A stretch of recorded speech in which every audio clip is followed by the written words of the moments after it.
Hey kids, this is Ivan. How you doing? I am really enjoying all this musketeer type stuff, all things swashbucklery. I've got myself some more stuff to read, some more All for One, Paris got Thique, and I got the first Richelieu's guide. This is the one that's in print. Other stuff is PDF. Got me some 7th Sea type stuff, and I'm just enjoying that whole stuff. Really enjoying the game of All for One we've been playing, and I really can't wait to actually run a game of it. I'm going to be last up. Francois, JDRD30 is up next as a game master, but what's one of the cool things of being going last is people are leaving all these dangling threads in terms of the NPCs that they're introducing, the things we've encountered, some of the little stories that they kind of left hanging here or there, and so there's a lot of different threads I could pull, and so it's just really kind of neat, and I'm getting more and more of a feel and a love for that genre. So a lot of fun. This video has nothing to do with that whatsoever, but I'm really enjoying this kind of co-DM experience because it's something I've never had before. Co-game master. We're all taking a turn, and so a lot of fun. This video has nothing to do with that. So what is it going to be about? I posted a video a little while ago, very little while ago, about actions having consequences, and it was a response to somebody posting something in the Lamentations of the Flame Princess Google group about a magic user that had their tongue cut out, and what can the player do at this point? And of course, rules is written. There's nothing. Once they can't speak, they cannot cast magic, and there were all kinds of talk about maybe they could do all this other stuff, nifty stuff, kind of the rule of cool and what have you, which is cool. I enjoy that kind of stuff, but I kind of took this devil's advocate side of, hey, you know what? There's probably a good reason why somebody cut the magic user's tongue out. If in fact that's what happened, that's probably because they're a magic user, and somebody knew that wizards can't cast magic if they don't have a tongue. Just like the French used to cut the English longbowmen's fingers off because now they couldn't use a longbow and pierce the French armor.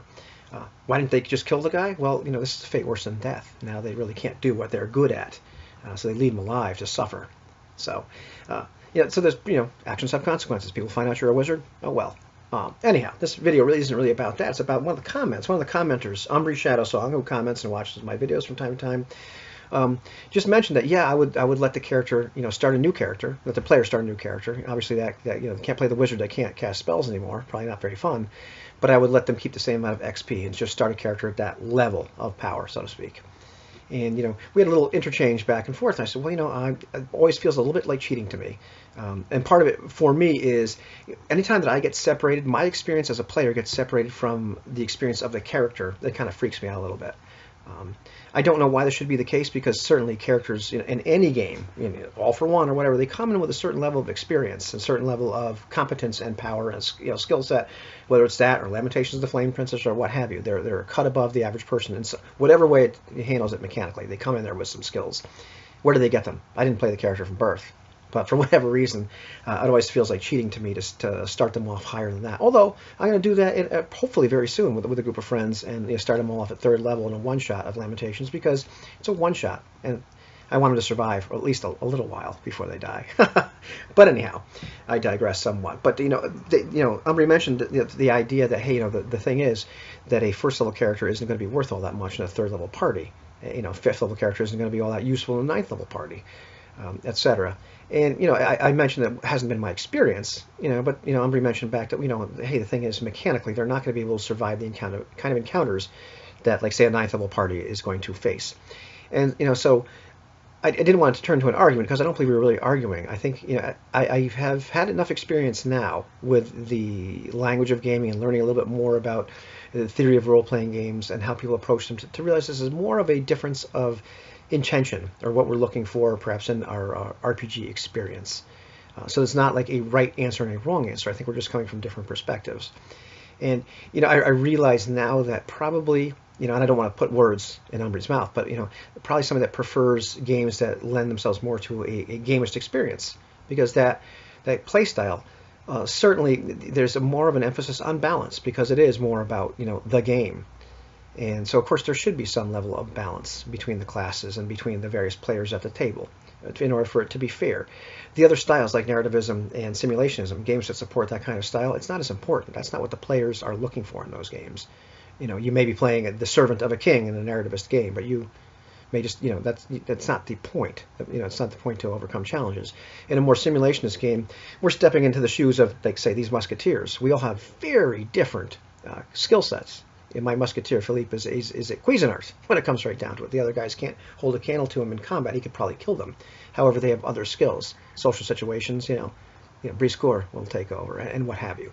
So it's a little bit more. It's a different style of game. However, I realize it's more of a difference of intention. But my experience. I'm just going to give you my experience. I'm not saying this is right, and Aumrie Shadowsong or anybody else is wrong. My experience is that a lot of times, I played games in the past, and many of them were like old school games. Like I'm talking about like the real honest to God old school first edition basic D&D, and then playing things like the retro clones and what have you. We had characters die all the time, and we started a new character. Sometimes we'd play a henchman. I've mentioned this in several videos, so maybe the henchman was a few levels behind because we kind of played them too, or the DM would play them, one way or the other. But other times we just started a new first level character, and it was a little bit more organic. Sure, were they more vulnerable than the other members of the party? Yes, but the play wasn't about necessarily overcoming challenges. It wasn't about the idea that, okay, well, now you're a 9th level party, so we're going to go face 9th level challenges. Certainly I played that way, but it wasn't as fun. It was more, I had the most fun in games where we were just interacting with the world. We became these characters, and what would they do in this situation? And we didn't, real people don't view each other as like having a certain level of power. Yeah, you can kind of say, okay, well, Mike's a better ninja than Fred. Okay, just watched part of Doctor Strange today as I was someplace. I didn't get to watch the whole thing, so I'll watch the rest of it on Netflix. But the idea was, well, I'm not ready yet. I'm not a powerful enough sorcerer or whatever the heck he was, disciple. So yeah, we do that a little bit. But the idea, you watch any movie, you interact with a group of people, and everybody has their strengths, their skills. There's always a guy for that, no matter what the situation, and it doesn't always have to be you. So when the chips are down, yeah, sure, sometimes the guy that was less, we'll use a level example because we're talking about that kind of game, but I think it really applies no matter what. Say Philippe dies, and the rest of the guys in this all-for-one game, we have added on a bunch of experience. I personally would like to start a guy, a starting level character again, to be quite honest with you. But if the chips are really down in certain situations, I would maybe be a little bit more in the background. Certainly Philippe right now is in the background during social situations. He doesn't always behave, and sometimes he puts his foot deeply in his mouth to the point where it's up to knee or perhaps hip level.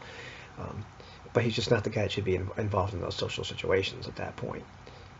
So I don't, I personally have had more experience where we kind of organically played a game, where the new characters were just new characters in the group, and it wasn't so much about a power level. And now we're going to go, we're all 9th level, so we're going to appropriately face this demon or what have you, or this dragon. Because a bunch of first level characters, they shouldn't go fight a first level dragon, because I don't care how many times you've seen The Lord of the Rings, you're all going to die. I get that. I get how the numbers work. But I guess my point is I've gravitated more towards play where it wasn't really about that.